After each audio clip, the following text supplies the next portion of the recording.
엄마, 가게 하려는 거 아니죠? 그런 생각 하지 마세요. 왜 안 돼? 내가 하고 싶으면 하는 거지. 엄마, 나이 생각해요. 74세에 무슨 새 가게를 해요? 박 씨는 딸의 반대에도 굴복하지 않았습니다. 미영아, 네가 내 인생까지 결정할 권리는 없어. 엄마, 괜히 돈 낭비하지 마세요. 집에서 편히 쉬세요. 오늘 이야기의 주인공은 74세 박순덕 씨입니다. 박 씨는 젊은 나이에 남편을 일찍 여의고 혼자서 딸 하나를 키워야 했습니다. 가진 것이라고는 남편이 생전에 차려주었던 작은 반찬 가게 하나뿐이었습니다. 살기 힘들었지만 자식 생각을 하며 박 씨는 포기하지 않았습니다. 매일 새벽 4시면 어김없이 일어나 시장으로 향했습니다. 가장 신선한 재료를 고르고 하나하나 정성스럽게 반찬을 만들었습니다. 김치 하나 담그는데도 좋은 식재료를 사용하는 것은 물론 30년간 쌓아온 노하우를 모두 담았습니다. 이러니 동네 사람들은 순덕이네 김치가 최고야. 순덕이네 멸치볶음은 정말 맛있어. 라며 입소문을 냈습니다. 그렇게 박 씨의 반찬 가게는 동네에서 없어서는 안 될 곳이 되었습니다. 딸 미영이는 그런 어머니를 보며 자랐습니다. 어려운 살림에도 학원비를 대주고 대학까지 보내준 어머니였기에 고마워하는 마음이 컸습니다. 미영이는 항상 고생하는 박 씨에게 말했습니다. 엄마, 제가 커서 꼭 효도할게요. 가게도 물려받아서 더 잘 키워볼게요. 그 말을 지키기 위해 노력한 미영이는 대학을 졸업하자마자 약속을 지켰습니다. 좋은 회사에 취직했을 뿐 아니라 좋은 사람을 만나 결혼까지 했습니다. 딸이 결혼할 때 박 씨는 평생 모은 돈을 털어 신혼집 전세금을 마련해 주었습니다. 그리고 가게 명의도 딸에게 넘겨주었습니다. 어차피 미영이가 가져갈 가게였기에 말 그대로 명의만 이전했던 겁니다. 미영이는 회사를 다니고 있었기에 운영은 박 씨가 계속하기로 했었습니다. 미영아, 가게는 내 명의로 해줄게. 대신 나중에 엄마가 늙으면 잘 챙겨줘야 한다. 당연하죠. 엄마, 걱정 마세요. 그리고 혹여나 엄마가 더 이상 못하시게 되면 그땐 엄마가 일군 가게를 제가 더 발전시켜 볼게요. 그때까지만 해도 모든 것이 순조로워 보였습니다. 효녀로 소문난 딸과 30년 경력의 어머니가 함께라면 못할 것이 없어 보였습니다. 하지만 세상 일이 그렇게 단순하지 않다는 걸 얼마 지나지 않아 깨달았습니다. 미영이에게 첫 아이가 생기고 생활이 바뀌면서 조금씩 균열이 생기기 시작했습니다. 처음에는 작은 의견 차이였습니다. 엄마, 요즘 젊은 사람들 입맛이 달라졌는데 메뉴를 좀 바꿔보는 게 어때요? 미영이는 요즘이라는 단어를 입에 올리며 변화를 주려고 했습니다. 그러나 박 씨는 단골 손님들이 좋아하는 맛을 지켜왔습니다. 갑자기 바꿀 이유가 없다고 생각했기 때문입니다. 하지만 미영이는 점점 더 강하게 변화를 요구하기 시작했습니다. 그리고 어느 날 결정적인 순간이 왔습니다. 미영이가 가게에 와서 선언한 것입니다. 엄마, 죄송하지만 이제 가게에서 손 떼주세요. 제가 혼자 운영할게요. 30년을 함께한 가게에서 쫓겨나는 기분이었습니다. 사실 박 씨의 반찬 가게가 동네에서 유명해진 데는 특별한 이유가 있었습니다. 단순히 맛있는 반찬을 파는 것 이상의 의미가 있었기 때문입니다. 1994년 박 씨가 가게를 시작했을 때 동네는 지금과 많이 달랐습니다. 아직 대형마트가 들어서기 전이었고 동네 상권이 살아있던 시절이었을 때였습니다. 박 씨는 매일 새벽 4시 30분이면 시장에 나왔기에 주변 시장 상인들도 혀를 내둘렀습니다. 그렇게 일찍 나오는 건 좋은 식재료를 선택하기 위함이었습니다. 가장 신선한 배추를 고르고 젓갈도 직접 맛을 보며 골랐습니다. 특히 김치를 담그는 시기가 되면 재료를 고를 때 더 신중해졌습니다. 배추 절이는 시간부터 양념 비율까지 모든 것을 기록해가며 최고의 맛을 찾아갔습니다. 첫 번째 단골 손님은 옆집에 사는 김 씨였습니다. 사장님, 김치 좀 먹어봐도 돼요? 냄새가 너무 좋네요. 그럼요, 맛보세요. 오늘 새로 담근 김치예요. 아이고, 이게 뭐예요? 우리 시어머니가 담그신 김치 맛이랑 똑같네요. 어떻게 이런 맛을 낼 수 있어요? 정성이 들어가야 맛이 나는 법이죠. 급하게 만들면 맛이 안 나요. 김 씨는 그날부터 박 씨 가게의 단골이 되었습니다. 그리고 주변 사람들에게 입소문이 나기 시작했습니다. 순덕 언니네 김치는 정말 달라. 집에서 담근 맛이 나. 김 씨가 동네 사람들한테 칭찬을 하고 다녀서인지 박 씨의 가게를 방문하는 손님이 점점 늘어났습니다. 그런데 박 씨가 맘만 신경 썼던 건 아닙니다. 박 씨는 가게를 방문해주는 손님 한 분 한 분을 기억하고 챙겼습니다. 독거노인인 최 씨 할머니가 오시면 반찬을 조금씩 더 담아드리면서 따스한 말을 전했습니다. 할머니, 이건 서비스예요. 혼자 사시니까 조금씩 여러 가지 드세요. 최 씨 할머니는 항상 박 씨에게 고맙다고 인사를 했습니다. 그리고 신혼부부가 동네로 이사 오면 집에서 만든 밑반찬을 선물로 주었습니다. 신혼 때는 밑반찬 만들기가 힘들잖아요. 이거 드시고 천천히 배워가세요. 이렇게 먼저 베푸는 박 씨였기에 박 씨에게 하나둘씩 쌓인 신뢰는 30년이라는 시간을 견뎌냈습니다. 손님들에게 박 씨의 가게는 단순한 반찬 가게가 아니었습니다. 항상 사랑이 넘쳐나는 동네 사랑방 같은 곳이었습니다. 미영이도 어릴 때부터 이런 모습을 지켜봤습니다. 착한 성심은 그대로 담는다고 미영이는 고등학생이 되자 주말마다 가게 일을 도와줬습니다. 무거운 것도 나르고 반찬 포장도 척척 해냈습니다. 친구들이랑 놀고 싶었을 텐데도 그걸 꾹 참고 박 씨 곁을 지켰습니다. 손님들도 그런 미영이를 참으로 예뻐했습니다. 미영이 참 잘 컸네. 순덕 언니 복이야. 미영이가 워낙 착해서 도움이 많이 돼. 엄마, 제가 대학 가면 주말마다 와서 도와드릴게요. 실제로 미영이는 약속을 지켰습니다. 대학교를 다니는 내내 방학 때마다 가게에 나와 일을 도와주었습니다. 그리고는 새로운 아이디어도 제안했습니다. 엄마, 젊은 손님들은 매운 김치를 좋아해요. 청양고추를 조금 더 넣어보는 게 어때요? 그래, 한번 해보자. 미영이의 제안은 성공적이었습니다. 작게 만들어 본 매운 김치는 젊은 층에게 인기를 끌었습니다. 박 씨는 먼저 이런 제안을 해준 딸이 참으로 고마웠습니다. 우리 미영이는 머리가 좋아. 나보다 아이디어가 더 많아. 대학 졸업 후 미영이가 취직했을 때도 마찬가지였습니다.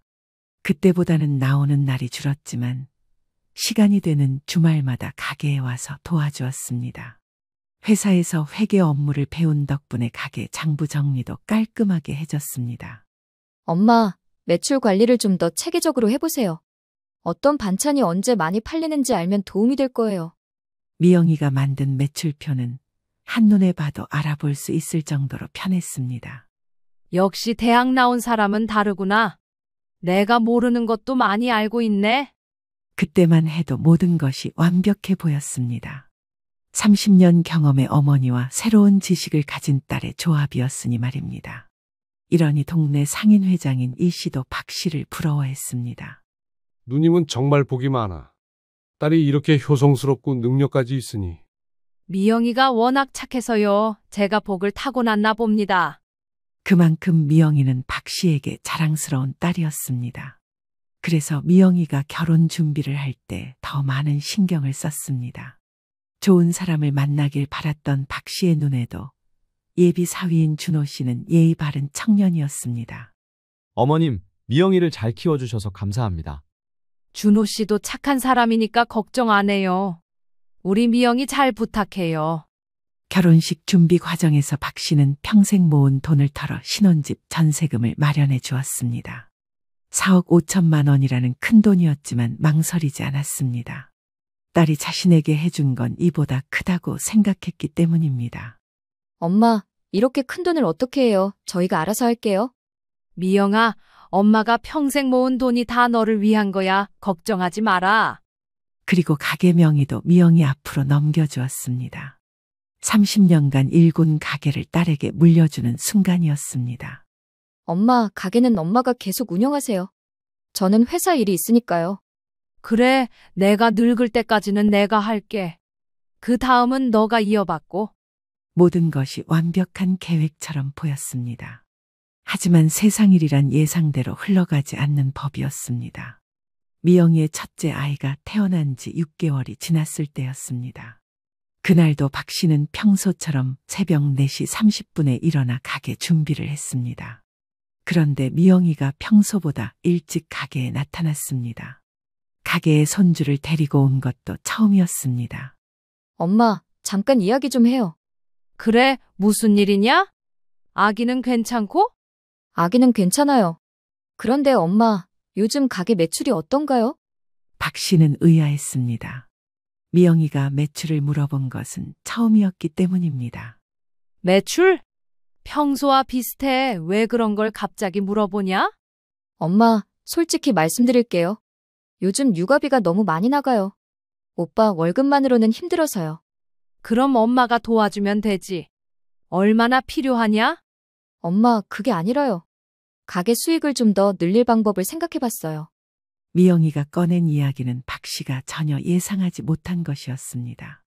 엄마, 반찬 가게보다는 편의점이나 분식점으로 바꾸는 게 어때요? 요즘 젊은 사람들은 전통 반찬보다 간편식을 더 선호해요. 미영아, 갑자기 무슨 소리냐? 우리 가게는 30년 동안 반찬으로 해온 곳이야. 그렇지만 시대가 바뀌었잖아요. 옆 동네 편의점은 하루 매출이 우리보다 훨씬 많다더라고요. 딸 미영 씨의 말에 박 씨는 당황스러웠습니다. 30년간 쌓아온 단골 손님들과의 관계를 생각하니 박 씨는 미영이의 의견에 쉽게 동의할 수 없었습니다. 미영아, 우리 단골 손님들은 어떻게 할 거냐? 김 씨도 최 씨 할머니도 모두 우리 반찬만 드시는데. 엄마, 할머니들도 젊은 사람들처럼 편의점 음식에 적응하실 거예요. 시대 흐름이에요. 그날 이후로 미영이는 자주 가게 운영 방식에 대해 의견을 내기 시작했습니다. 엄마, 김치 담그는 시간이 너무 오래 걸려요.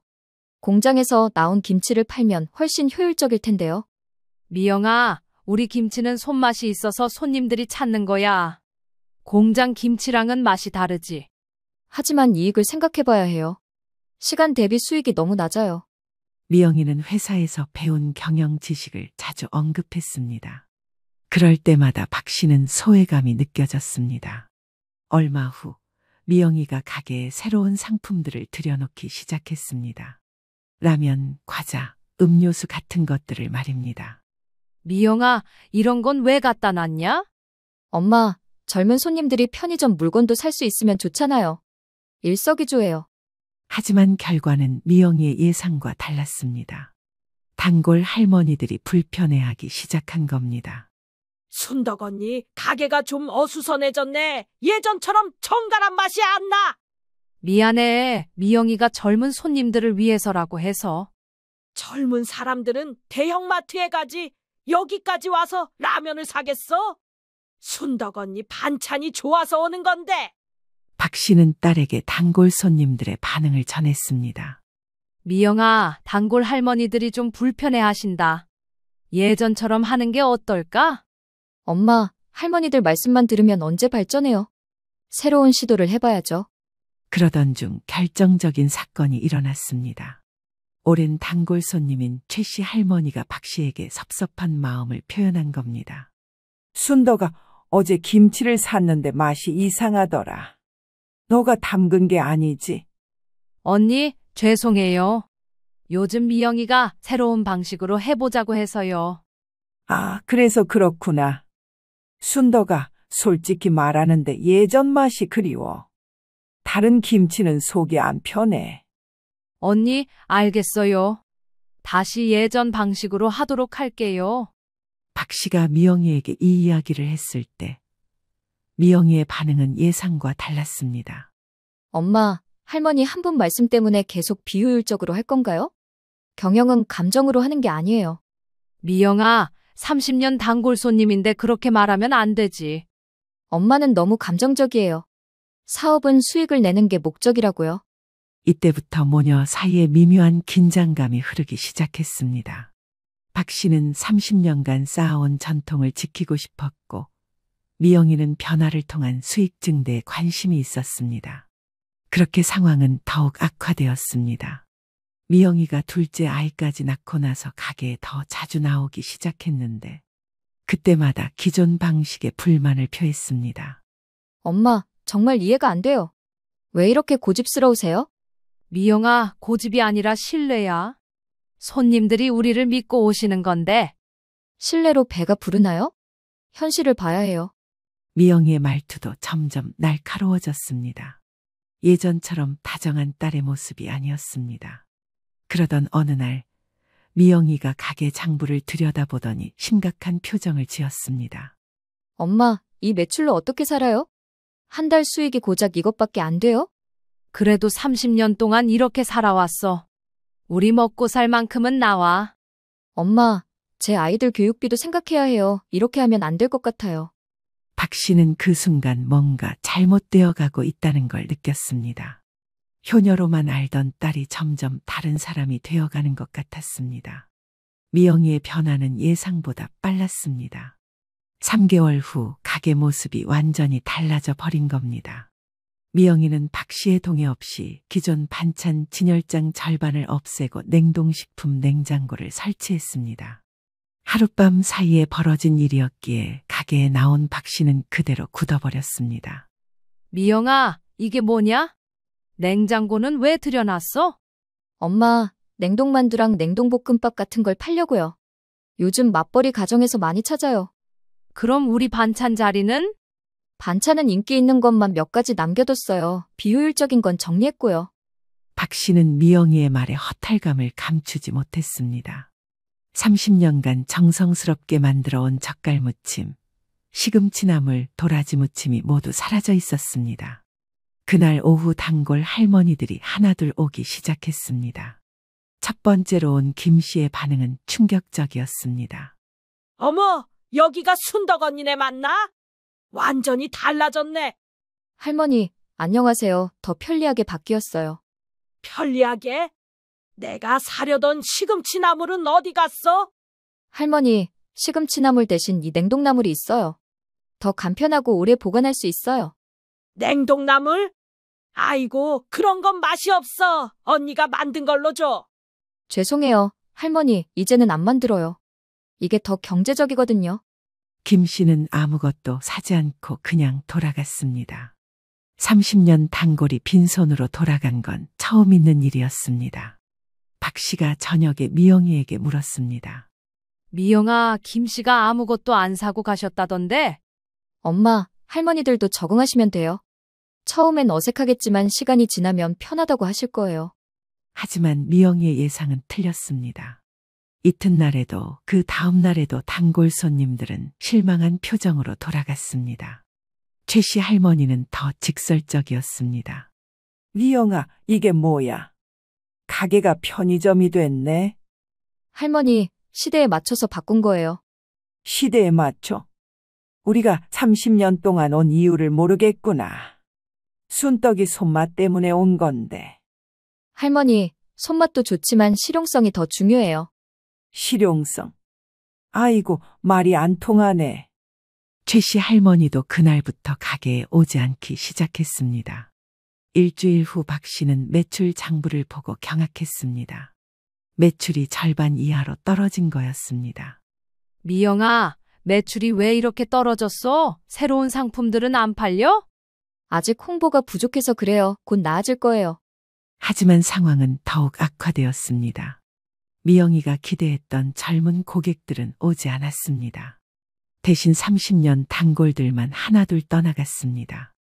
동네 상인회장 이 씨가 걱정을 표했습니다. 누님, 요즘 가게가 어떻게 된 거예요? 예전 같지 않더라고요. 미영이가 젊은 사람들을 위해서 바꾼다고 하는데 잘 안 되고 있어요. 젊은 사람들은 대형마트나 편의점에 가지. 박 씨도 그걸 알고 있었지만 딸에게 말하기가 어려웠습니다. 한 달이 지나자 더 심각한 문제가 생겼습니다. 미영이가 기존 반찬 제조를 못하게 막은 겁니다. 엄마, 이제 반찬 만드는 거 그만해요. 시간 대비 수익이 너무 낮아요. 미영아, 그럼 우리는 뭘 팔아? 냉동식품이랑 편의점 용품으로만 해도 충분해요. 훨씬 간단하고요. 박 씨는 미영 씨의 말에 반대했습니다. 미영아, 그럼 우리 가게 정체성이 뭐가 되는 거냐? 30년 동안 반찬 가게였는데. 엄마, 정체성보다 수익이 중요해요. 감정에만 매달리면 망해요. 그날부터 박 씨는 정말 할 일이 없어졌습니다. 새벽에 시장에 갈 필요도 없고 반찬을 만들 필요도 없었습니다. 그냥 냉동식품 재고 관리와 계산만 하면 되었습니다. 가장 충격적이었던 건 오랜 단골인 김 씨의 말이었습니다. 순덕 언니, 솔직히 말하는데 이제 언니 가게에 올 필요가 없는 것 같아. 냉동식품은 편의점이 더 싸고 반찬은 없고. 미안해. 미영이가 하는 일이라서. 미영이가 하는 일이라도 너무하네. 30년 정이 이렇게 쉽게 끊어지는 건가? 그 말을 들은 박 씨의 마음은 무너져 내렸습니다. 설상가상으로 미영이는 박 씨의 역할까지 제안하기 시작했습니다. 엄마, 손님 응대는 제가 할게요. 엄마는 뒤에서 정리만 해주세요. 왜? 내가 30년 동안 손님들과 이야기해왔는데. 엄마 방식은 너무 구식이에요. 손님들이 불편해할 수 있어요. 박 씨는 자신의 가게에서 뒷방 늙은이 취급을 받는 기분이었습니다. 어느 날 미영이가 더욱 충격적인 말을 했습니다. 엄마, 솔직히 말씀드릴게요. 이제 엄마가 가게에 매일 나오실 필요는 없을 것 같아요. 미영아, 그게 무슨 소리냐? 할 일도 별로 없으시고 오히려 제가 새로운 방식으로 운영하는 데 방해가 될 수 있어요. 방해? 내가 30년 동안 키운 가게에서 방해라고? 엄마, 감정적으로 받아들이지 마세요. 효율성을 위한 거예요.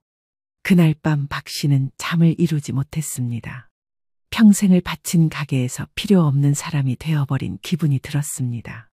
다음 날 아침 박 씨가 평소처럼 가게에 나가려 하자 미영이가 말했습니다. 엄마, 오늘은 집에서 쉬세요. 제가 혼자 할 수 있어요. 미영아, 그래도 내가. 엄마, 이제 정말 괜찮아요. 새로운 시스템에 적응하는 게 중요해요. 박 씨는 그날 처음으로 30년 만에 가게에 나가지 않았습니다. 집에 혼자 앉아 있으니 공허하기만 했습니다. 시간이 어떻게 흘러가는지도 모르고 집에서 멍하니 앉아만 있었습니다. 저녁에 미영이가 돌아와서 말했습니다. 엄마, 오늘 매출이 그럭저럭 괜찮았어요. 앞으로도 제가 혼자 해도 될 것 같아요. 박 씨는 그제야 깨달았습니다. 딸이 자신을 완전히 배제시키려 한다는 걸 말입니다. 그 후 2개월이 더 지났습니다. 그날은 평소와 다른 일이 벌어졌습니다. 박 씨가 가게에 갔을 때 미영이가 전화 통화를 하고 있었습니다. 네, 맞아요. 월 200만 원에 임대 주실 수 있나요? 박 씨는 깜짝 놀랐습니다. 가게를 임대로 내주려는 것 같았습니다. 네, 편의점 창업하시려는 분이면 더 좋죠. 이미 냉장고도 설치되어 있고요. 전화를 끄는 미영이를 보고 박 씨가 물었습니다. 미영아, 지금 뭐 하는 거냐? 가게를 임대로 내준다고? 엄마, 이제 한계예요. 매출도 계속 떨어지고 차라리 임대료 받는 게 나을 것 같아서요. 미영아, 그럼 우리는 뭘 하고 살아? 엄마는 집에서 편히 쉬시고 저는 회사 일에 집중할게요. 임대료만으로도 충분할 거예요. 박 씨는 어이가 없었습니다. 30년 동안 혼신의 힘을 다해 운영한 가게를 그냥 포기하라는 말이었습니다. 미영아, 30년 동안 내가 이 가게를 위해 살았는데 그냥 포기하라고? 엄마, 현실을 봐야 해요. 요즘 시대에 맞지 않는 사업이에요. 그때 사위 준호가 가게에 들어왔습니다. 미영이가 불러서 온 것 같았습니다. 어머님, 안녕하세요. 준호야, 너도 미영이 의견에 찬성하니? 어머님, 솔직히 말씀드리면 미영이 말이 맞는 것 같아요. 요즘 경기도 안 좋고 아이들 키우는데 돈이 많이 들어서요. 오빠가 회계를 해봤는데 임대료 받는 게 훨씬 안정적이래요. 박 씨는 사위까지 딸 편을 드는 것을 보고 마음이 아팠습니다. 그럼 내 의견은 중요하지 않다는 거냐? 엄마, 감정적으로 접근하지 마세요. 이게 우리 모두를 위한 길이에요. 그날 오후 더 충격적인 일이 벌어졌습니다. 미영이가 박 씨 몰래 부동산 중개업소 사람을 불러서 가게를 보여주고 있었습니다. 부동산 중개업소 직원은 위치는 좋네요. 편의점 하기에 딱 좋을 것 같은데요. 라고 했습니다. 네, 냉장고도 새로 설치한 거라 그대로 쓰실 수 있어요. 박 씨가 뒤늦게 이 상황을 알고 가게로 달려갔습니다. 미영아, 이게 뭐 하는 짓이냐? 엄마, 부동산 중개업소에서 손님 보여드리는 거예요. 내 허락도 받지 않고? 엄마, 법적으로는 제 명의잖아요. 제가 결정할 권한이 있어요. 박 씨는 그 순간 딸이 완전히 달라졌다는 걸 깨달았습니다. 중개업소 직원이 나간 후 모녀 사이에 큰 싸움이 벌어졌습니다. 미영아, 너가 이럴 줄 몰랐다. 내가 30년 동안 키운 가게를 이렇게 쉽게 포기할 줄이야. 엄마, 30년 전 방식으로는 더 이상 안 돼요. 시대가 바뀌었다고요. 시대가 바뀌어도 정은 안 바뀌는 거 아니냐? 네가 어릴 때 이 가게에서 얼마나 많은 도움을 받았는데. 엄마, 그건 그때 일이고 지금은 현실이 중요해요. 준호도 끼어들었습니다. 어머님, 미영이도 나름대로 고민 끝에 내린 결정이에요. 준호야, 너도 그렇게 생각하니? 어머님, 죄송하지만 저희도 생활이 있어서요. 박 씨는 그날 밤 잠을 이루지 못했습니다. 딸과 사위가 합세해서 자신을 완전히 배제시키려 한다는 게 믿어지지 않았습니다. 다음 날 아침, 미영이가 더욱 충격적인 말을 했습니다. 엄마, 정말 죄송하지만 당분간 가게에 나오지 마세요. 미영아, 그게 무슨 소리냐? 임대 계약 진행하는 동안 엄마가 계시면 복잡해져요. 임차인이 불편해할 수 있거든요. 내가 30년 동안 지킨 가게에서 나오지 말라고? 엄마, 법적으로는 제 가게예요. 더 이상 간섭하지 마세요. 그 말을 들은 순간 박 씨의 마음이 무너져 내렸습니다. 박 씨는 그날부터 정말로 가게에 나갈 수 없게 되었습니다. 30년 동안 매일 나갔던 가게에서 완전히 쫓겨난 거였습니다. 일주일 후 미영이가 집에 와서 말했습니다. 엄마, 임대 계약 성사됐어요. 다음 달부터 월 200만 원씩 들어올 거예요. 그래서 기분이 좋으냐? 엄마, 이게 우리 모두를 위한 길이라고 했잖아요. 하지만 박 씨는 돈이 문제가 아니었습니다. 30년간 쌓아온 모든 것이 하루아침에 사라진다는 게 견딜 수 없었습니다. 그날 밤 박 씨는 이대로 당할 수는 없다고 생각했습니다. 다음 날 아침 박 씨는 평소보다 일찍 일어났습니다. 그리고 동네 상인회장 이 씨를 찾아갔습니다. 회장님, 부탁이 하나 있어요. 누님, 무슨 일이에요? 혹시 다른 자리에 작은 가게 하나 낼 수 있을까요? 가게요? 미영이가 운영하는 가게 말고요? 네, 제가 새로 시작해 보려고요. 이 씨는 깜짝 놀랐습니다. 누님, 미영이랑 뭔 일 있었어요? 회장님, 자세한 얘기는 나중에 하고 일단 자리만 좀 알아봐 주세요. 박 씨의 눈빛이 예전과 달랐습니다. 30년간 쌓인 모든 것을 잃었지만 새로운 시작에 대한 의지가 불타고 있었습니다. 상인회장 이 씨는 박 씨의 진지한 표정을 보고 심각함을 느꼈습니다. 누님, 정말 새 가게를 하시려고요? 74세 나이에? 회장님, 나이가 문제가 아니에요. 30년 동안 쌓은 실력이 있잖아요. 그렇긴 하지만 자금은 어떻게 하실 거예요? 박 씨는 이미 생각해둔 계획이 있었습니다. 집 전세금 중에서 일부 빼서 쓸 거예요. 그리고 큰 가게 필요 없어요. 작은 곳이면 충분해요. 이 씨는 잠시 고민하더니 고개를 끄덕였습니다. 누님, 마침 좋은 자리가 하나 있어요. 여기서 300m 정도 떨어진 곳인데 300m면 가까운데 괜찮을까요? 오히려 좋을 것 같은데요. 단골 손님들이 찾아오기 쉽잖아요. 그날 오후 박 씨는 이 씨와 함께 그 자리를 보러 갔습니다. 이 씨가 알아봐준 곳은 작지만 깔끔한 공간이었습니다.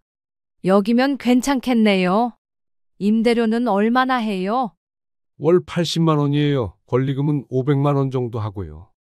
박 씨는 머릿속으로 곰곰이 계산해 봤습니다. 충분히 감당할 수 있는 금액이었습니다. 좋아요. 계약하겠어요. 집에 돌아와서 박 씨는 조용히 준비를 시작했습니다. 이 모든 일은 미영이 모르게 진행했습니다. 며칠 후 박 씨가 새로 얻은 가게에서 나오는 걸 본 사람이 있었습니다. 새로 준비한다는 소문은 빨리 퍼졌고 금세 미영이 귀에도 들어갔습니다. 그날 저녁 미영이가 집으로 와서 다그쳤습니다. 엄마, 가게 하려는 거 아니죠? 그런 생각 하지 마세요. 왜 안 돼? 내가 하고 싶으면 하는 거지. 엄마, 나이 생각해요. 74세에 무슨 새 가게를 해요? 박 씨는 딸의 반대에도 굴복하지 않았습니다. 미영아, 네가 내 인생까지 결정할 권리는 없어. 엄마, 괜히 돈 낭비하지 마세요. 집에서 편히 쉬세요. 하지만 박 씨의 마음은 이미 정해져 있었습니다. 일주일 후 박 씨는 비밀리에 인테리어 업체와도 상담을 마쳤습니다. 박 씨는 30년 경험을 바탕으로 세세한 부분까지 신경 썼습니다. 2주 후 인테리어가 끝났고 작지만 아늑하고 깨끗한 가게가 완성되었습니다. 박 씨는 가게 간판을 어떻게 할지 고민했습니다. 그러다가 좋은 아이디어가 떠올랐습니다. 할머니 손맛이라고 하면 어떨까? 박 씨는 미소를 지었습니다. 새로운 시작에 대한 기대감이 커져가기만 했습니다. 개업 준비를 하는 동안 박 씨는 옛 단골 손님들을 하나씩 찾아갔습니다. 첫 번째로 찾아간 곳은 김 씨 집이었습니다. 어머, 순덕 언니, 웬일로 집까지 와? 내가 새로 가게를 열었어. 와서 구경 좀 해줘. 새 가게? 미영이 가게 말고? 응, 내가 따로 연 거야. 예전처럼 정성스럽게 반찬 만들 거야. 김 씨의 얼굴이 환해졌습니다. 아이고, 정말이야? 최 씨 할머니도 마찬가지 반응이었습니다. 순덕아, 그동안 이 반찬이 얼마나 그리웠는지 몰라. 다른 데서 사 먹어봐도 그 맛이 안 나더라. 언니, 이제 다시 제대로 된 반찬 드실 수 있어요. 언제 문 열어? 첫날부터 갈게. 박 씨는 단골 손님들의 반응에 자신감을 얻었습니다. 개업 전날 밤 박 씨는 설렜습니다. 30년 만에 다시 새로 시작하는 기분이었습니다. 그런데 그때 미영이가 갑자기 집으로 왔습니다. 엄마, 정말 가게 여셨어요? 응, 내일 문 열어. 엄마, 정말 이해가 안 돼요. 왜 이런 무모한 일을 하세요? 무모한 일? 내가 30년 동안 해온 일인데 무모해? 엄마, 이미 편의점으로 바뀐 시장에서 반찬 가게가 성공할 거라고 생각하세요? 박 씨는 딸의 말에 흔들리지 않았습니다. 미영아, 네가 틀렸다는 걸 보여줄게. 엄마, 그러다가 망하면 어떻게 하려고요? 망하면 망하는 거지. 하지만 시도도 안 하고 포기할 수는 없어. 미영이는 화가 난 듯 말했습니다. 엄마, 정말 고집스러우시네요. 알아서 하세요. 미영이가 나간 후 박 씨는 혼자 중얼거렸습니다. 미영아, 엄마가 틀렸는지 맞았는지 곧 알게 될 거야. 개업 당일 아침 박 씨는 새벽 4시에 일어났습니다. 30년 동안 해온 습관대로 시장으로 향했습니다. 시장 상인들이 박 씨를 보고 놀랐습니다. 박 씨는 시장 상인들을 향해 웃으며 말했습니다. 새로 가게를 열었어요. 오늘부터 다시 시작이에요. 박 씨는 가장 신선한 재료들을 골라 새 가게로 향했습니다. 박 씨의 새 가게, 할머니 손맛, 개업 첫날이었습니다. 오전 7시에 문을 열자마자 놀라운 일이 벌어졌습니다. 김 씨가 제일 먼저 가게에 찾아온 겁니다. 언니, 축하해. 기다리고 기다렸어. 고마워. 뭐 필요한 거야? 김치부터 사야지. 언니가 담근 김치가 얼마나 그리웠는지 몰라? 오전 10시가 되자 손님이 줄을 이었습니다. 30년 단골들이 하나둘 찾아온 거였습니다. 최 씨 할머니도 왔습니다. 아이고, 순덕아, 정말 다시 열었구나. 눈물 날 뻔했어. 할머니, 어서 오세요. 무엇부터 드릴까요? 시금치 나물하고 멸치볶음. 아, 도라지 무침도 있나? 네, 다 있어요. 새벽에 만든 거라 신선해요. 최 씨가 반찬을 맛보더니 감탄했습니다. 아, 이 맛이야. 역시 순덕이 손맛은 못 따라와. 점심시간이 되자 더 많은 손님들이 왔습니다. 소문이 빠르게 퍼진 거였습니다. 한 젊은 주부가 들어왔습니다. 젊은 주부는 최 씨 할머니의 소개로 왔다며 김치를 사서 맛보더니 눈이 휘둥그레졌습니다. 맛있다고 한가득 사가는 모습을 보니 박 씨는 뿌듯했습니다. 오후 2시쯤 더 놀라운 일이 벌어졌습니다. 다른 동네에서도 손님들이 찾아오기 시작한 것이었습니다. 덕분에 첫날 매출은 박 씨의 예상을 훨씬 넘었습니다. 30년 노하우가 하루아침에 빛을 발한 거였습니다. 한편 300m 떨어진 미영이 가게에는 심각한 문제가 시작되고 있었습니다. 편의점을 운영하는 임차인 최 씨가 미영이에게 전화를 걸었습니다. 매출이 나오지 않는다며 끙끙 앓는 소리를 하는 임차인의 입에서 박 씨가 오픈한 반찬 가게 이야기가 나왔습니다. 미영이는 박 씨의 가게로 급히 달려갔습니다. 그리고 멀리서 박 씨의 새 가게를 보았는데 줄을 선 손님들을 보고 믿을 수 없었습니다. 저게 정말이야? 미영이는 몰래 가까이 가서 지켜봤습니다.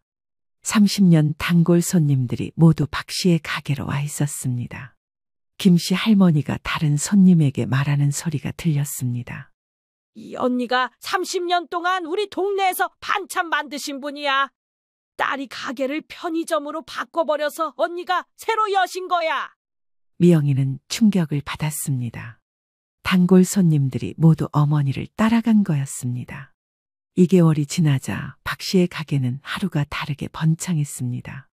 입소문이 퍼지면서 멀리서도 손님들이 찾아왔습니다.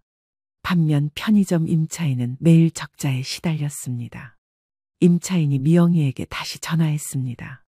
편의점 매출이 나오지 않아 임대료를 기다려달라 한 겁니다. 미영이는 슬슬 불안해지기 시작했습니다. 3개월째가 되자 더 심각한 일이 벌어졌습니다. 임차인이 2개월치 임대료를 연체한 거였습니다. 그러던 어느 날 미영이가 가게에 가보니 문이 굳게 잠겨 있었습니다. 옆가게 사장은 미영이를 보더니 편의점 사장이 짐을 들고 도망갔다고 말했습니다. 미영이는 3개월치 밀린 임대료 600만 원을 받지 못한 채 임차인이 사라진 것에 충격을 받았습니다. 설상가상으로 새로운 임차인을 구하는 것도 쉽지 않았습니다. 부동산 중개업소에서도 장사가 안 돼서 임대가 어려울 거라고 잘랐습니다. 한편 박 씨의 가게는 날이 갈수록 번창했습니다. 상인 회장 이 씨가 박 씨에게 말했습니다. 누님, 정말 대단해요. 이 나이에 이런 성공을 거두다니. 회장님 덕분이에요. 좋은 자리 알려주셔서. 아니에요. 누님 실력이죠. 30년 노하우가 헛되지 않았네요. 박 씨는 미소를 지었습니다. 드디어 자신의 가치를 증명한 거였습니다. 임차인이 야반도주한 지 한 달이 지났습니다. 미영이는 매일 빈 가게 앞에 서서 한숨만 쉬고 있었습니다. 그날도 빈 가게를 확인하러 갔을 때였습니다. 300m 앞 어머니 가게에서는 여전히 손님들이 줄을 서 있었습니다. 미영이는 더 이상 견딜 수 없었습니다. 미영이는 모든 자존심을 내려놓고 어머니 가게로 향했습니다. 가게 문을 열고 들어서자 박 씨는 딸을 보고 놀랐습니다. 엄마, 손님들이 있어서 박 씨는 당황했습니다. 미영아, 웬일이야? 미영이의 얼굴에는 눈물이 맺혀 있었습니다. 엄마, 죄송해요. 제가 정말 잘못했어요. 박 씨는 손님들 때문에 난처했습니다. 미영아, 지금은 손님들이 계시니까 나중에 이야기하자. 아니에요. 엄마, 지금 말씀드려야겠어요. 미영이가 갑자기 박 씨 앞에서 무릎을 꿇었습니다. 엄마, 정말 죄송합니다. 제가 너무 교만했어요. 손님들이 당황해서 쳐다봤지만 미영이는 계속 말했습니다. 30년 동안 엄마가 쌓으신 모든 것을 제가 무시했어요. 엄마의 경험과 노하우를 우습게 생각했고요. 박 씨도 눈물이 나기 시작했습니다. 미영아, 일어나라. 사람들이 다 보잖아. 엄마, 제발 용서해 주세요. 임차인은 도망가고 가게는 비어있고 이제야 제가 얼마나 바보였는지 깨달았어요. 김 씨 할머니가 옆에서 말했습니다. 언니, 딸이 잘못을 인정하는데 용서해줘야지. 박 씨는 미영이를 일으켜 세웠습니다. 미영아, 뒤에서 이야기하자. 가게 뒤편으로 가서 모녀가 마주 앉았습니다. 엄마, 임차인이 3개월치 임대료 600만 원을 안 내고 도망갔어요. 지금은 빈 가게 관리비만 나가고 있고요. 그래서 여기 온 거야? 아니에요. 엄마 돈 때문에 온 게 아니에요. 미영이가 진심으로 말했습니다. 엄마가 여기서 성공하시는 걸 보면서 제가 얼마나 어리석었는지 깨달았어요.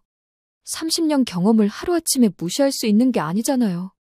박 씨는 딸의 진심을 느꼈습니다. 미영아, 그동안 엄마도 많이 서운했다. 네가 엄마를 쓸모없는 사람 취급하는 것 같아서. 엄마, 정말 죄송해요. 제가 회사에서 배운 것만이 정답인 줄 알았어요. 하지만 엄마의 30년 노하우와 단골 손님들과의 신뢰 앞에서는 아무것도 아니었어요. 그때 준호도 가게에 들어왔습니다. 어머님, 정말 죄송합니다. 준호도 고개를 깊이 숙였습니다. 제가 미영이만 편들었어요. 어머님의 소중한 경험을 인정하지 않았죠. 준호야, 너희도 나름대로 생각이 있었을 거야. 어머님, 아니에요. 저희가 너무 성급했고 어머님을 무시했어요. 이제야 후회하고 있어요. 박 씨는 사위와 딸을 번갈아 보며 말했습니다. 그래, 이제 어쩔 거냐? 미영이가 조심스럽게 말했습니다. 엄마, 혹시 저희가 도와드려도 될까요? 도와준다고. 네, 엄마 방식을 제대로 배우고 싶어요. 진짜 반찬 만드는 법을요. 박 씨는 잠시 생각했습니다. 딸이 진심으로 뉘우치는 것 같았기에 입을 열었습니다. 미영아, 조건이 있다. 무슨 조건이든 들어드릴게요. 첫째, 가게 운영 방식은 내가 결정한다. 네가 함부로 바꾸려 하면 안 돼. 네, 알겠어요. 둘째, 30년 경험을 다시는 무시하는 말 하면 안 된다. 절대 안 할게요, 엄마. 셋째, 정말 열심히 배워야 한다. 반찬 만드는 건 하루아침에 되는 게 아니야. 네, 정말 열심히 배울게요. 넷째, 수익 배분은 7대 3이다. 내가 7, 너는 3.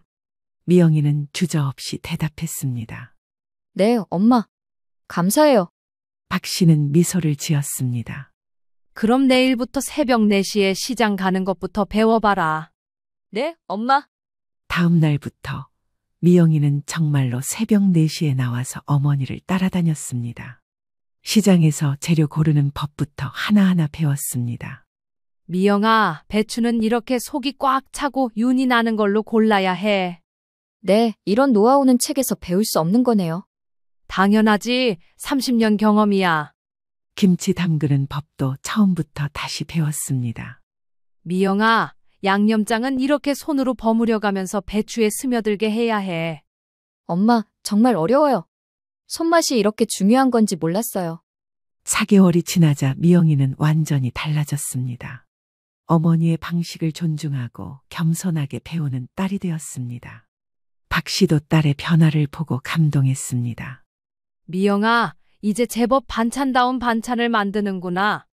엄마 덕분이에요. 정말 쉽지 않은 일이었어요. 그때 박 씨가 제안했습니다. 미영아, 네 가게도 다시 반찬 가게로 바꿔보자. 정말요? 하지만 임차인 때문에 손해본 돈은 그건 네가 배우는 값이야. 이제 다시 시작해보자. 미영이의 가게도 할머니 손맛 2호점으로 바뀌었습니다. 박 씨가 직접 관리 감독하고 미영이가 보조하는 형태로 운영했습니다. 6개월 후 두 가게 모두 동네에서 가장 유명한 반찬 가게가 되었습니다. 어느 날 김 씨가 가게에 와서 말했습니다. 순덕 언니, 정말 잘 됐어. 모녀가 이렇게 힘을 합쳐서 일하는 모습 보기 좋아. 모두 도와준 덕분이야. 순덕 언니 실력이지. 그리고 미영이도 이제 제대로 철이 들었고. 박 씨는 74세에 새로 시작한 도전이 이런 결과를 가져올 줄 몰랐습니다. 더 중요한 건 딸과의 관계가 예전처럼 회복된 거였습니다. 엄마, 정말 감사해요. 엄마 덕분에 진짜 소중한 게 뭔지 배웠어요. 미영아, 엄마도 고마워. 네가 이렇게 달라져서. 지금 박 씨는 1호점과 2호점을 운영하며 바쁘지만 행복한 나날을 보내고 있습니다. 30년 노하우의 진가를 증명했고 딸도 진정한 제자로 키워냈습니다. 무엇보다 자신의 가치를 끝까지 포기하지 않은 결과였습니다. 박 씨는 항상 말합니다. 나이는 숫자일 뿐이야. 진짜 실력과 경험은 시간이 지나도 빛을 잃지 않아. 여러분들 혹시 아직도 주저하고 있는 게 있으신가요? 늦었다고 생각하지 마시고 오늘 바로 하나씩 시작하는 하루 되시길 바랍니다. 윤정아, 어제는 아, 맞다. 어버이날이었지. 엄마, 미안. 깜빡했어. 괜찮아. 그냥 섭섭해서. 엄마는 섭섭한 게 왜 이렇게 많아? 나도 바빠서 그러는 거잖아. 안녕하세요. 올해로 칠순을 앞둔 엄마 68살 정명자입니다. 여러분은 살면서 자식에게 버림받았다, 외면당했다는 느낌을 받으신 적 있으신가요? 어떻게 된 이야기인지 오늘 이야기 끝까지 들어주시고 시청자 여러분들의 의견을 아래 댓글에 부탁드립니다. 저는 요즘 나이가 들어서 그런지 자식들이 각자 저마다의 이유가 있겠거니 싶으면서도 한편으로는 왜 내 마음을 알아주지 않는 건지 속상할 때가 많아요. 말로는 이해한다고 하는데 실제로는 그렇지 않으니까요. 부모로서 이런 생각을 한다는 게 이상하게 느껴질 수도 있겠지만 저는 누구나 충분히 해볼 생각이라고 합니다. 그리고 또 누군가는 이런 문제에 굉장히 예민해져 있겠죠. 저도 그랬거든요. 처음 그 생각이 들었을 때는 정말 스스로 한심했어요. 사람이, 그것도 엄마가 자식 하나 보고 싶어서 거짓말까지 한다는 게 말이나 됩니까? 근데 그게 진짜로 말이 되더라고요. 제가 정말 심란해졌던 시기가 있었어요. 이게 자식들이 나에 대한 진심인가 싶기도 하고 실망감을 감추기 어렵더라고요. 멀리 사는 것도 아닌데 얼굴 보기가 힘들어서 결국 거짓말을 했습니다. 그런데 평소 연락도 자주 하지 않던 자식이 단번에 전화를 하더라고요. 그 일로 정말 많은 걸 깨달았습니다. 부모라고 해서 자식에게 다 퍼주기만 하는 그래야만 사람은 아니라는 것도 알았고, 최근 보게 된 드라마에서 말한 것처럼 부모는 언제나 자식을 짝사랑해야 한다는 것도 알았죠. 아직도 그 애가 자라면서 했던 말들, 지금도 머릿속에 생생합니다. 엄마는 내 거야, 아빠는 오빠 거 해. 애가 그런 말을 하면 웃으면서도 마음 한구석이 짠했어요. 그 말이 뭐예요? 나를 전부 자기 거로 만들겠다는 거잖아요. 그래서 전 정말 다 줬습니다. 제 시간도, 체력도, 마음도 전부요. 초등학교 입학식 때였어요. 다른 엄마들이 일하느라 못 왔다고들 하더라고요. 근데 전 그날 아침 새벽부터 일어나서 제일 예쁜 원피스를 꺼내 입혀줬고 머리도 따아줬습니다. 학교 앞에서 딸을 놓고 오는 길에 괜히 울컥해서 혼자 눈물을 훔쳤던 기억이 나요. 윤정이 없이는 집이 텅 빈 것 같았어요. 그 아이가 사춘기를 맞았을 땐 정말 진땀을 많이 흘렸죠. 첫 생리했을 때 당황한 윤정이를 위해 몰래 학교에 가서 옷도 챙겨주고 간식도 넣어줬어요. 학부모에게 보이면 안 된다고 담임 선생님께 부탁해서 몰래 교문 밖에서 전달했습니다. 그런 날 집에 돌아와 혼자 웃었어요.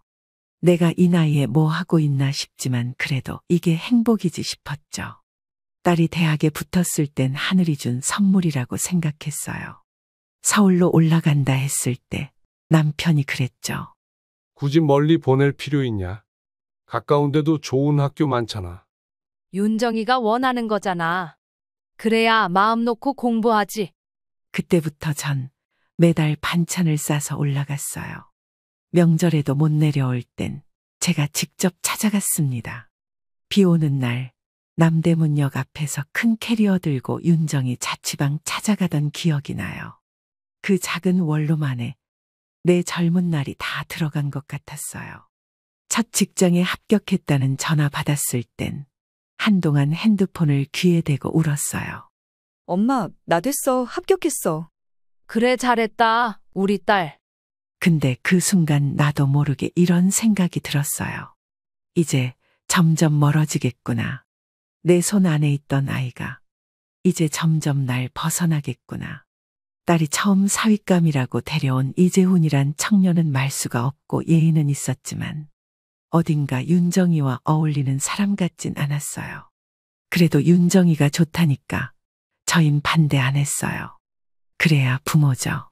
결혼식 날 윤정이가 웨딩드레스를 입고 제 손을 잡았어요. 엄마, 나 예뻐? 그 말에 가슴이 철렁했습니다. 얘는 지금 엄마 손을 놓으려는 거구나. 그 생각에 웃으면서도 눈물이 나더라고요. 결혼하고 처음 보러 갔던 날 윤정이 얼굴은 참 밝았어요. 근데도 이상하게 그 집에서 내가 있을 자리가 없다는 생각이 들었어요. 처음으로 내가 엄마라는 이유만으로 이 아이 곁에 있을 수 없구나 그걸 느꼈죠. 그때부터 조금씩 거리가 생겼던 것 같아요. 윤정이와 나 사이의 시간들이 떠올라서 거짓말을 하고서도 미안한 줄 몰랐던 거예요. 그만큼 정말 보고 싶었고 그만큼 정말 사랑했거든요. 내가 아픈 척을 해야만 오는 관계가 됐다는 게 참 비참하긴 했지만요. 그날 밤 딸이 제 무릎에 얼굴을 파묻고 잠들었어요. 숨결이 고르고 따뜻했어요. 그 애는 여전히 제 딸이었어요. 단지 멀어져 있었을 뿐이에요. 그 애를 얼마나 아꼈는지 그 애가 알아줬으면 좋겠어요. 정말 단 하루라도 좋으니 시간을 되돌릴 수 있다면 그때로 돌아가고 싶다고 생각했어요. 그렇게 윤정이는 다음날 점심때가 되어서야 집을 나섰습니다. 무슨 일 있으면 꼭 전화하고 검사 결과 나오면 알려줘. 내가 전화 못 받으면 문자라도 남겨줘. 요즘 민지 케어하는 것 때문에 정신 없으니까. 그날 이후로 윤정이는 잠깐 다정해졌어요. 아니, 다정한 척을 했다고 해야 맞겠네요. 엄마, 점심 드셨어요? 오늘 좀 쌀쌀하던데 감기 조심하세요. 갑자기 그렇게 따뜻한 말들을 보내오는데 저는 답장을 하면서도 마음이 공허했어요. 그건 진심이 아니었거든요. 엄마가 아플까봐. 그 공포가 만든 반짝 감정이었지 딸의 생활 안에 제가 다시 들어온 건 아니었어요. 처음부터 그랬던 건 아니에요. 결혼 초만 해도 자주 연락했어요. 새댁 생활이 익숙하지 않다며 하루에도 몇 번씩 전화했었죠. 엄마, 이거 간장 몇 스푼이야? 이러다 된장찌개가 망하겠어. 둘이서 먹을 거면 한 스푼 반이면 돼. 고춧가루는 조금만 넣고. 그런 날들이 이제는 까마득한 옛날 얘기처럼 느껴져요. 윤정이가 달라진 건 애 낳고 나서부터였던 것 같아요. 첫째를 낳았을 때는 그래도 종종 연락을 했어요. 근데 둘째가 태어나고부터는 그야말로 연락두절이었습니다. 전화하면 안 받거나 짧게 끊기 일쑤였어요. 윤정아, 목소리 좀 들으려고 전화했어.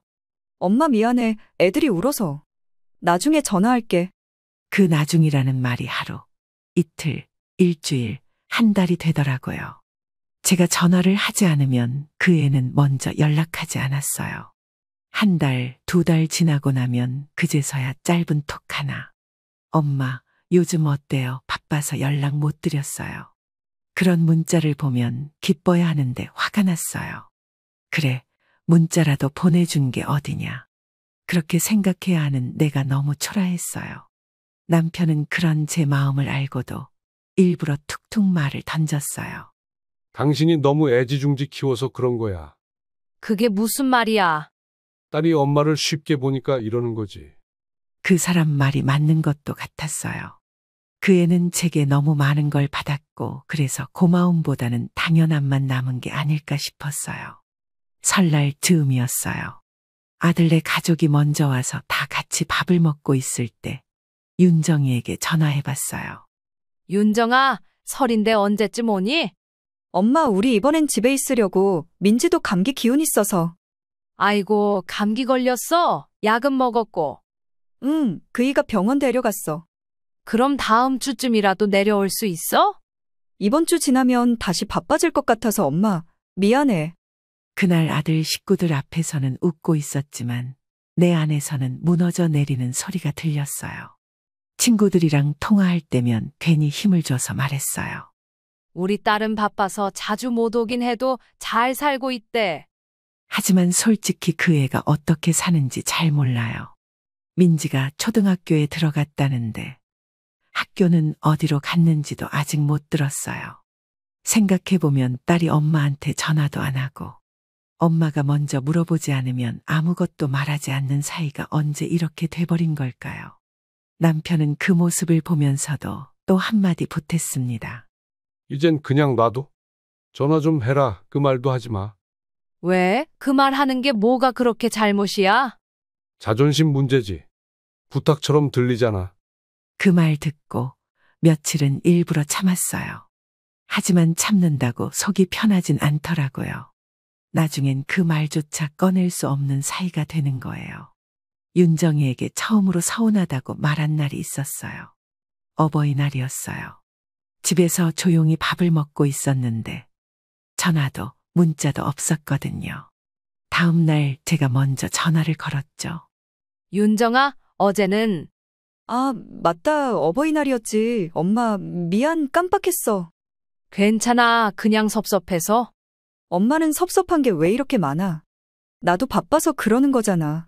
그 한마디에 저는 더 이상 아무 말도 못했어요. 그 애는 몰랐던 거죠. 그 섭섭하다는 말 안에 얼마나 많은 생각과 감정이 들어있는지를요. 이제는 연락이 와도 설레지 않아요. 전화기가 울리면 오히려 긴장부터 돼요. 무슨 일 있나 싶어서요. 그게 부모 마음이에요. 그 애가 지금도 모를 수도 있어요. 그저 하루에 몇 분이라도 목소리만 들려줘도 세상이 다 따뜻해지는 사람이 있다는 걸요. 저는 이제 더 이상 말 안 해요. 전화 좀 해라 그 말도 안 해요.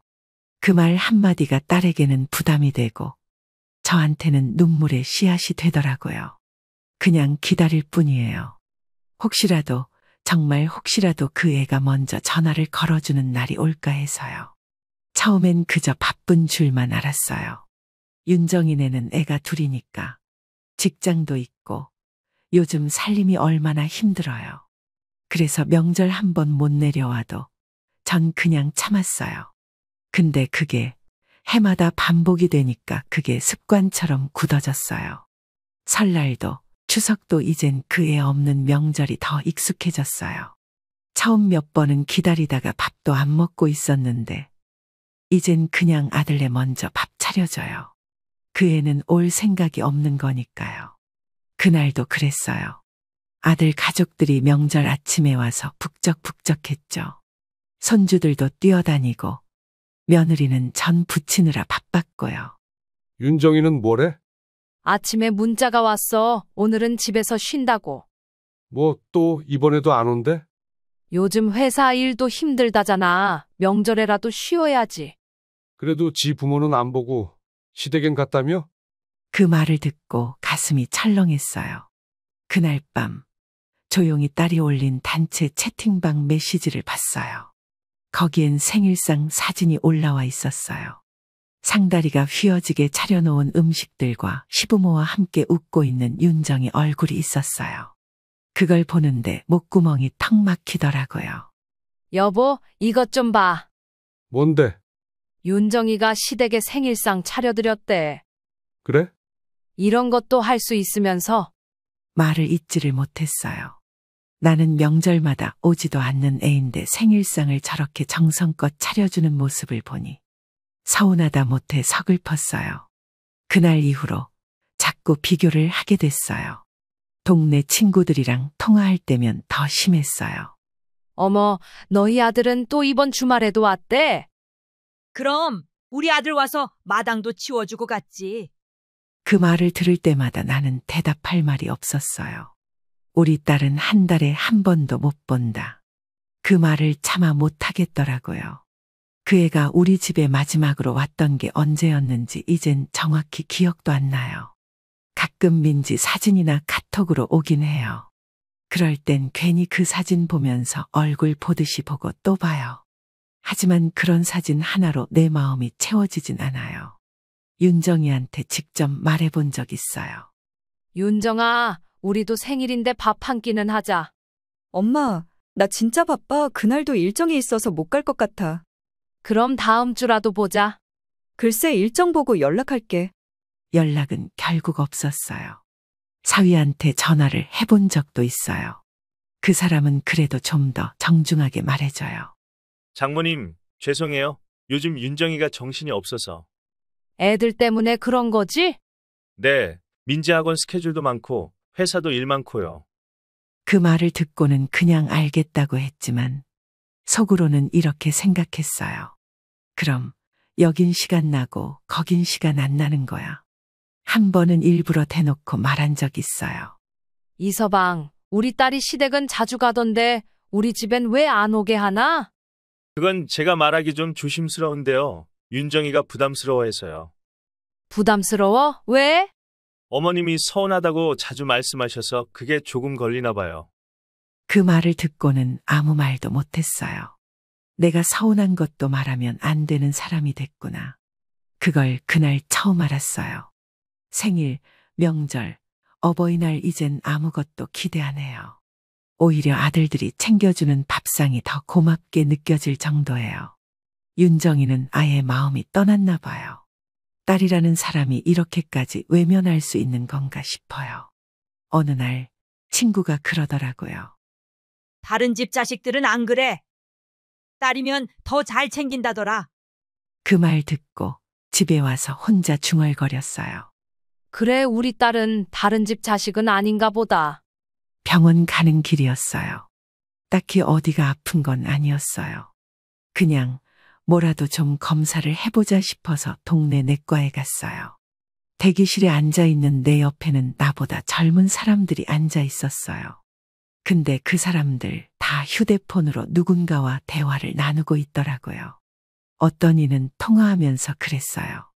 나 병원 왔어. 허리 아파서 오늘은 애 좀 데리고 나가죠. 그 말에 심장이 철렁했어요. 부모가 아프면 자식은 이렇게 걱정도 해주고 챙기기도 하는구나 싶어서요. 근데 나는 아파도 연락할 사람이 없었어요. 의사가 말했어요. 정명자님, 혈압은 조금 높고 콜레스테롤 수치도 조정해야겠네요. 그 말에 괜히 덧붙였어요. 혹시 뭐 심각한 건 없을까요? 의사는 웃으면서 말했어요.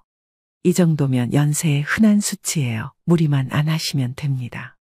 무리, 그게 뭔지도 모르겠더라고요. 요즘 나는 무리를 안 해서가 아니라 할 일이 없어서 조용한 거거든요.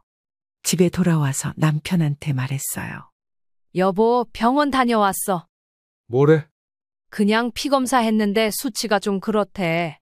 그러게 맨날 놔두라 다니더니. 이젠 좀 쉬어. 그 말에 괜히 서운했어요. 그 사람도 이제는 내 기분엔 관심이 없구나 싶었죠. 저녁에 혼자 주방에 앉아 멍하니 있던 중이었어요. 윤정이 사진을 한참 들여다보다가 나도 모르게 문자를 써내려갔어요. 윤정아, 병원인데 검사 결과가 좀 안 좋대. 쓰고 나서 손이 떨렸어요. 몇 번을 지웠다 썼다를 반복하다가 결국 보내버렸어요. 10분도 안 돼서 전화가 왔어요. 떨리는 손으로 받았죠. 엄마, 지금 병원이야? 어디야? 동네 내과였는데 그냥 피 검사했더니 뭐래? 정확히 뭐가 안 좋대? 수치가 좀 그렇다는데 큰 병원 가보라더라. 지금 시간이 몇 시지 알겠어. 내가 갈게. 전화를 끊고 저는 휴대폰을 놓고 한참 동안 아무 말도 못했어요. 이 애는 진짜 이 말을 해어오는 애구나 싶었어요. 남편이 물었어요. 누구야? 윤정이 내가 병원 다녀왔다니까 온대. 그렇게 오라 해도 안 오더니 아프다니까 오냐? 그 말이 내 가슴을 더 아프게 했어요. 맞는 말인데도 그렇게 들으니 더 서글펐어요. 한두 시간쯤 지났을까? 현관문이 벌컥 열리더니 윤정이가 뛰어들어왔어요. 손에는 작은 가방 하나 들고 옷차림은 급하게 나온 티가 났어요. 엄마 괜찮아? 어디가 안 좋아? 의사 뭐래? 그냥 수치가 좀 그런 거라더라. 그래서 대학병원 가보라고 했어? 그냥 한 번 더 검사 받아보라 했어. 윤정이는 제 어깨를 꼭 잡았어요. 엄마 진짜 무슨 일 있으면 안 돼, 알지? 그 말에 울컥했어요.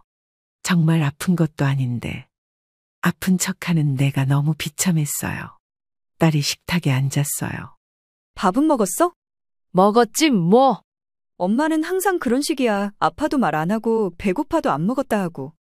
그 순간적으로 짜증이 나더라고요. 그럼 너라도 자주 왔어야지. 그럼 내가 굳이 거짓말했겠니? 그 말을 삼키느라 입술을 꽉 깨물었어요. 잠시 후 사위가 전화로 상황을 확인했는지 윤정이 핸드폰으로 물어보더라고요. 어머님 괜찮으셔? 무슨 일 있으면 연락 줘. 그 대화 뒤로 윤정이가 부엌으로 와서 제 손을 잡았어요. 엄마, 나 좀 무서웠어. 왜? 엄마한테 전화 온 거 보고 심장이 쿵 떨어졌어.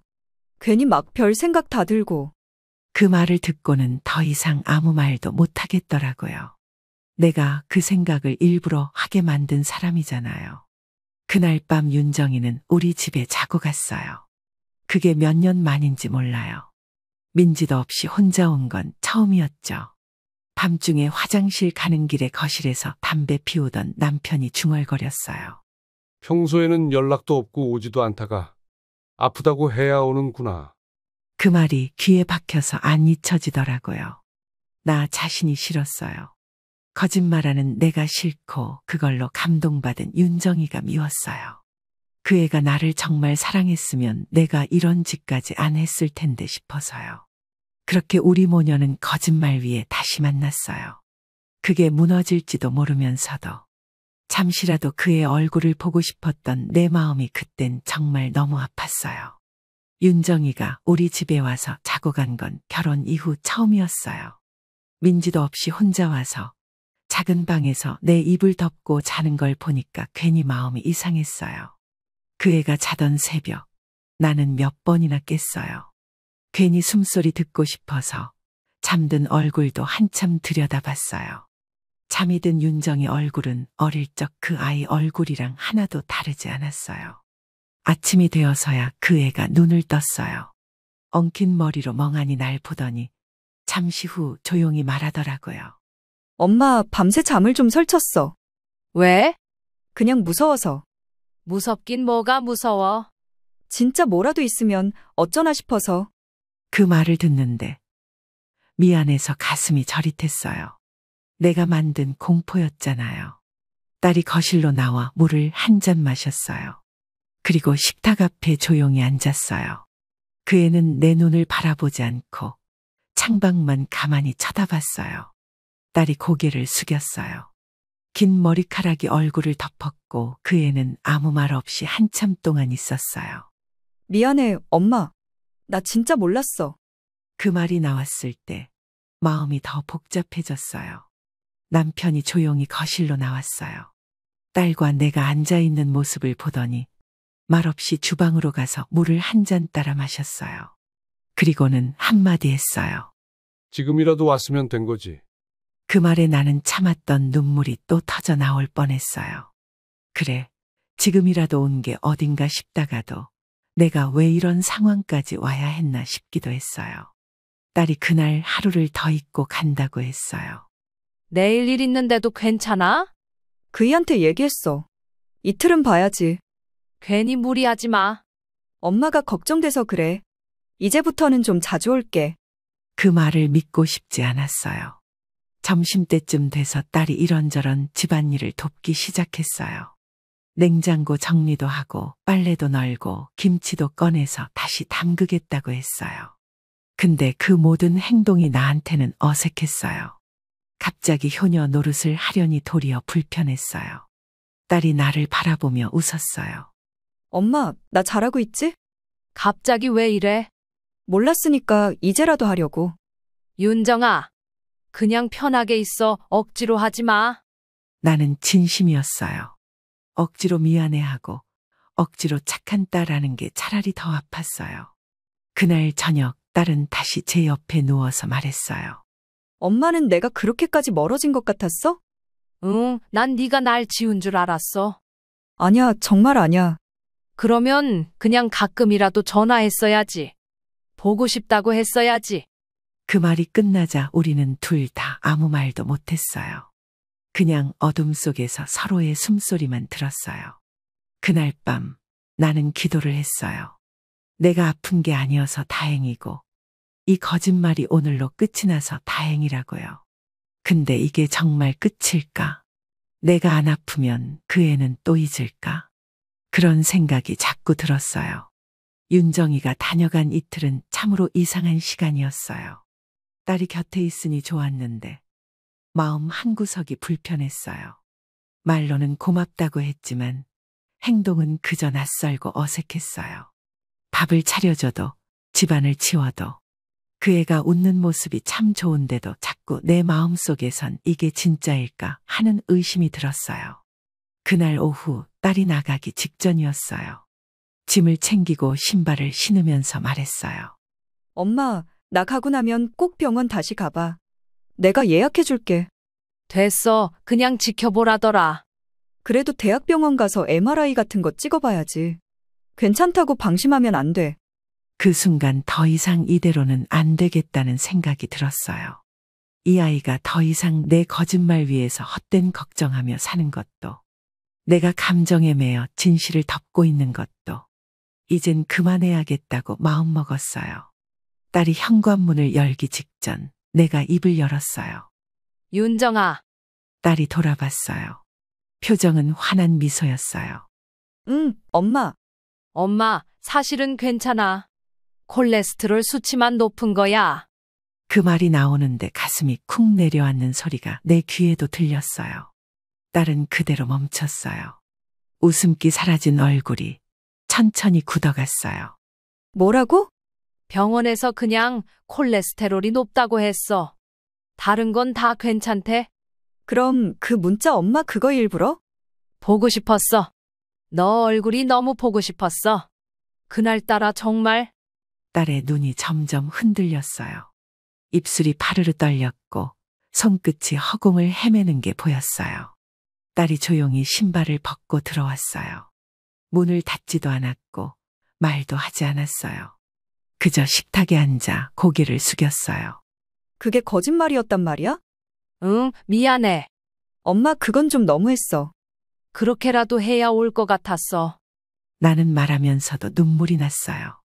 이 애한테 미안하고 나 자신에게도 너무 서글펐어요. 그럼 내가 온 건 괜히 온 거야? 아니야, 오니까 좋았어. 네가 내 옆에 있다는 게 얼마나 좋았는지 몰라. 그게 아니라 진짜 걱정했단 말이야. 잠도 못 자고 별 생각 다 하고. 딸의 눈에서 눈물이 떨어졌어요. 울고 있는데 나는 그 눈물을 닦아줄 수 없었어요. 그럴 자격이 없다고 느껴졌어요. 그때 남편이 거실에서 나왔어요. 상황을 짐작했는지 딸과 나를 번갈아 바라보다가 조용히 말했어요. 엄마가 그런 말 안 했으면 너 안 왔겠지. 아빠 그건 또 무슨 말이야. 넌 너무 오래 안 왔어. 네 엄마한테는 네 얼굴이 약이야. 그거 몰랐냐? 딸은 아무 말도 못했어요. 그 말은 그 아이도 부정할 수 없었나 봐요. 조용한 침묵이 흐르고 딸이 물었어요. 엄마는 내가 미웠어? 아니, 단 한 번도. 그럼 왜 그렇게 속였어? 너무 보고 싶었는데 말로는 안 되더라. 그래서 미쳤던 것 같아. 그 말밖엔 할 수가 없었어요. 이유야 100가지가 넘지만 결국은 하나였어요. 너무 보고 싶었어요. 딸은 다시 짐을 챙겼어요. 아까와는 다르게 말없이 빠르게 움직였어요. 그럼 이제 괜찮은 거지? 응, 검사 다시 안 해도 될 정도래. 그럼 다음엔 거짓말 말고 그냥 전화해. 그 말에 고개만 끄덕였어요. 그래야겠죠. 그래야 하는데 그게 얼마나 지켜질지는 모르겠어요. 딸이 떠나고 집안은 다시 조용해졌어요. 나는 식탁에 혼자 앉아서 그 아이가 마셨던 컵을 들여다봤어요. 그 안에는 아직도 미지근한 물이 남아 있었어요. 나는 그 물을 마시지 않았어요. 그저 가만히 들여다보다가 조용히 싱크대에 붓고 말았어요. 마음 한켠이 텅 비는 소리가 들렸어요. 사위에게서 저녁쯤 연락이 왔어요. 어머님, 윤정이 괜찮은가요? 응, 별말 안 하더라. 좀 놀란 것 같아서요. 그래도 어머님 진심은 알았을 거예요. 그 말이 위로가 되긴 했지만 내가 딸한테 상처를 준 건 변하지 않는 사실이었어요. 그날 밤 혼자 방 안에 앉아 불도 안 켜고 가만히 있었어요. 딸이 내게 진심을 내보이기 전에 내가 먼저 무너졌다는 게 참 부끄럽고도 아팠어요. 이제야 깨달아요. 사랑이 깊다고 해서 그게 다 용서받을 이유가 되진 않는다는 거려. 엄마도 사람이라 때로는 아프고 외롭고 두렵다고 말할 수 있는 존재였으면 좋겠어요. 딸이 떠난 집안은 너무 조용했어요. 같은 거실, 같은 부엌인데 이상하게 더 넓어진 것 같았어요. 그 애가 머물렀던 이틀은 마치 꿈처럼 느껴졌어요. 좋기도 했고 씁쓸하기도 했고요. 현관문을 등지고 돌아서는 딸의 모습, 그 뒷모습을 보면서 나는 한 가지를 확신했어요. 이젠 기다리지 말자. 이젠 기대하지 말자. 이젠 나도 그만하자. 다음 날 아침에 일어나 보니 주방 식탁에 윤정이가 접어놓고 간 메모가 있더라고요. 엄마, 미안해. 그리고 고마워. 병원 꼭 다시 가요. 연락 자주 할게요. 사랑해. 짧은 글인데 그걸 읽는데 눈물이 나진 않았어요. 대신 마음 한편이 이상하게도 차분했어요. 남편은 조용히 나를 바라보더니 물었어요. 윤정이 간 거 아쉬워? 아쉬운 건 이제 없어. 진심이야? 응, 이제 기대 안 하려고. 그게 덜 서운하더라. 남편은 그 말을 듣고 한참을 말이 없었어요. 그러더니 조용히 한마디 했어요. 잘했다. 이제 당신도 당신 생각 좀 해. 며칠이 지나고 윤정이에게서 톡이 왔어요. 엄마, 점심 드셨어요? 바람 쐬러라도 나가요. 요즘 날씨 좋아요. 예전 같았으면 그 문장에 한참 마음이 들썩였을 거예요. 하지만 이번엔 달랐어요. 나는 그래 고맙다고만 짧게 답장했어요. 기대하지 않으면 그 애의 말도 행동도 내 마음을 흔들지 않았어요. 아들 가족이 주말에 집에 들렀어요. 며느리가 물었어요. 어머님, 아가씨 다녀가고 나서 기분 괜찮으세요? 응, 다녀간 것만으로도 됐지 뭐. 정말 오랜만에 온 거잖아요. 그러게, 근데 이제는 더 이상 서운해하지 않기로 했어. 그 말을 하면서 나는 내 마음이 정말 변했음을 느꼈어요. 그게 슬프기도 했고 속이 편하기도 했어요. 하루는 윤정이가 전화를 했어요. 평일 낮이었어요. 엄마, 뭐해요? 방금 빨래 개고 있었어. 괜찮아요? 응, 왜? 그냥 걱정돼서 병원은 안 갔죠? 응, 안 갔어. 가도 별 의미 없을 것 같아서. 왜요? 다시 보라던데. 윤정아, 이젠 엄마도 그냥 살고 싶어. 너무 걱정하지 마. 딸은 잠시 말이 없었어요. 그 짧은 침묵 속에서 내 진심이 그 애한테 닿았기를 바랐어요. 며칠 뒤 딸이 택배를 보냈어요. 보양식이랑 건강보조식품이 들어있었어요.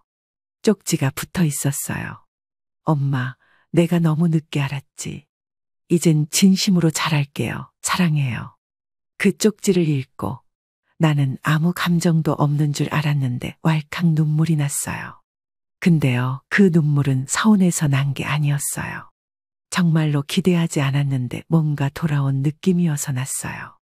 기대하지 않으면 진심은 나한테 더 크게 다가오더라고요. 그래서 이젠요. 그 애가 전화 안 해도 괜찮고 명절에 못 와도 괜찮고 사진 한 장만 보내도 괜찮아요. 내가 바뀌었어요. 엄마라는 이유로 무조건 참아야 한다고 믿던 내가 이제는 조금 내려놓기로 했어요. 사람이요. 오래 참는 것도 능력이고 기다리는 것도 사랑이지만 그 끝에는 자기 마음을 지키는 게 남더라고요. 내가 딸에게 바라는 건 그저 건강하고 행복하게 잘 살아줬으면 하는 거예요. 그리고 내가 더는 아프다고 거짓말하지 않아도 될 만큼만 한 달에 한 번 전화 한 통이면 된다고 생각해요. 그게 이제 내가 딸한테 바라는 전부예요. 그렇게 속절없이 시간이 흘러 가을이 깊어졌습니다. 낙엽이 쌓이는 걸 보면서 시간이 이렇게나 빨리 흘렀구나 생각했어요. 딸을 향한 마음을 내려놓은 그날 이후로 저는 마음을 편하게 먹으려 애썼어요. 기대도 안 하고 서운해하지도 않기로요. 윤정이에게서 가끔 전화가 왔습니다. 엄마, 감기 조심해요. 응, 너도. 이번 주에 민지 시험 끝나면 한번 들를게요. 그래, 바쁘면 안 와도 돼. 그 한마디에 딸은 잠시 멈칫하더라고요. 예전엔 제가 언제 오니 꼭 와야지 했는데 이젠 안 와도 되라고 하니까 그 애도 당황한 거겠죠. 민지가 영상통화를 걸어온 날도 있었어요. 외할머니, 우리 집 오면 찐빵 해줄 거예요? 그럼 민지가 좋아하는 단팥으로 해줄게. 우리 엄마도 할머니 보고 싶대요. 진짜예요. 그 말에 웃으면서 고개만 끄덕였어요. 어린아이의 진심이란 게 가끔은 어른보다 더 선명할 때도 있더라고요. 남편은 달라진 제 모습을 보고 말했어요. 당신 요즘 많이 차분해졌다. 그래 보여? 예전엔 하루 종일 딸 생각만 하더니. 이젠 그럴 시간에 차라리 산책 나가는 게 낫더라. 웃으면서 대답했지만 속마음은 조금 달랐어요. 윤정이가 보고 싶지 않은 건 아니에요. 그냥 그 감정을 예전처럼 꺼내놓지 않을 뿐이에요. 명절이 다가왔을 때 윤정이는 하루를 뺏어왔어요. 예전같이 이틀도 아니고 부랴부랴 와서 얼굴 비추고 가는 수준이었어요. 엄마, 이번엔 오래 못 있어 미안해요. 괜찮아. 잠깐이라도 본 게 어디야. 내년 설엔 좀 더 길게 올게요. 그 말 예전 같았으면 손꼽아 기다렸겠지만 이젠 그냥 흘려들었어요. 기대하지 않으면 실망도 덜하니까요. 딸이 돌아간 후 식탁 위에 있던 남은 과일을 정리하며 생각했어요. 내가 한 사랑은 아무 조건 없이 주는 사랑이었구나. 그래서 더 외로웠고, 그래서 더 깊었고, 그래서 결국 짝사랑이었구나. 그래도 괜찮아요. 엄마란 그런 거라고 그렇게 배웠고, 그렇게 살아왔으니까요. 그 애가 내 사랑을 기억하지 않아도, 나 혼자 다 주고 끝나도 그래도 괜찮아요. 하루는 친구가 말했어요. 넌 참 딸한테 애틋한 엄마였어. 그 말에 내가 뭐라고 대답했는지 아세요? 이젠 그냥 애틋하지 않은 엄마가 되고 싶어. 그게 무슨 말인지 그 친구는 잘 몰랐겠지만 나는 그 말이 내 속을 비워주는 말 같았어요. 지금 이 글을 보고 있는 누군가가 있다면 이렇게 말하고 싶어요. 기다리는 사랑도 먼저 손 내미는 사랑도 너무 오래 되풀이되면 그건 짝사랑이더라고요. 이제는 저도 제 자신을 조금 더 사랑하면서 살고 싶어요. 딸을 사랑했던 만큼 내 몸도 내 마음도 챙기고 내 시간을 쓰고 싶어요. 딸은 아직도 모르겠죠. 자기가 짓궂은 말 한마디에 엄마가 몇 밤을 울었는지 그런 건 이제 말해주지 않을 거예요. 그저 딸이 행복하게 살기를 바랄 뿐이에요. 사랑은요, 나눌 수 있을 때 예쁜 거지 한쪽만 주면 언젠가는 기억에서조차 닳아버리더라고요. 그래도 저는 그 애를 사랑해요. 그게 짝사랑이었다 해도 그 사랑만은 내 인생에서 가장 진심이었던 거니까요. 시청자 여러분, 오늘 이야기 어떠셨나요? 여러분들의 생각과 경험을 아래 댓글에 공유해 주세요.